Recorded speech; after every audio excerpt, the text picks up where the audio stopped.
मी अजय पंचाळ, सहशिक्षक सरकारी माध्यमिक विद्यालय होळसमुद्र. आज आपण लोक पद्धतीने समीकरण सोडवणार आहोत. त्याला इंग्लिशमध्ये एलिमिनेशन मेथड म्हणतात. तर हे जे प्रश्न आहे 2x अधिक y बरोबर 8 आणि 3x वजा y बरोबर 7 हे प्रश्न मॉडेल क्वेश्चन पेपर 1 मधला आहे.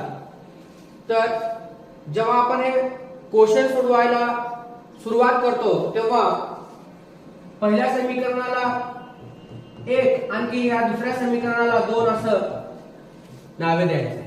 दिल्यानंतर आपण x आणि y यामध्ये संख्या सारखं असलेले कोणतं पद आहे बघायचं. याच्यामध्ये बघितलं 2x आहे आणि 3x आहे म्हणजे दोन्ही सारखे नाही.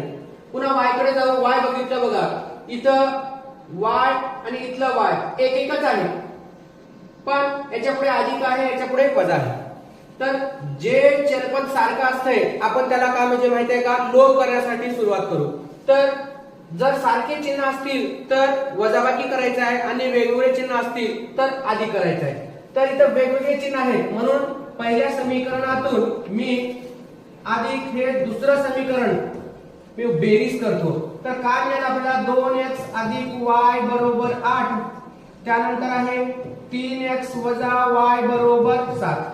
आपण बेरीज करत आहोत. तर बेरीज करते वेळेस अधिक आणि हे वजा दोन्ही कॅन्सल होतात. बेरीज करते वेळेस बघा हे 2x आणि हे 3x एकूण किती झाले, हे 5x बरोबर 7 आणखी 8 या दोघांची बेरीज केलं 15 मिळणार आहे. तर x बरोबर 15 हे गुणाकारात आहे, पलीकडे जाऊन भागाकारात गेल्यानंतर 5 एका 5 5 त्रिक 15 म्हणजे x बरोबर 3 मिळेल. ही x ची किंमत आपण वरील दोन्ही कोणत्याही एका समीकरणामध्ये ठेवली असता उत्तर त्याचं सारखंच मिळणार आहे, वेगवेगळे मिळत नाही. तर x ची किंमत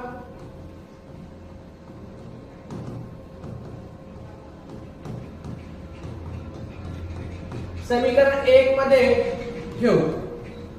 तर हे समीकरण लिहितो मी 2x y बरोबर 8. तर आपल्याला माहिती आहे x बरोबर किती आहे, 3 आहे.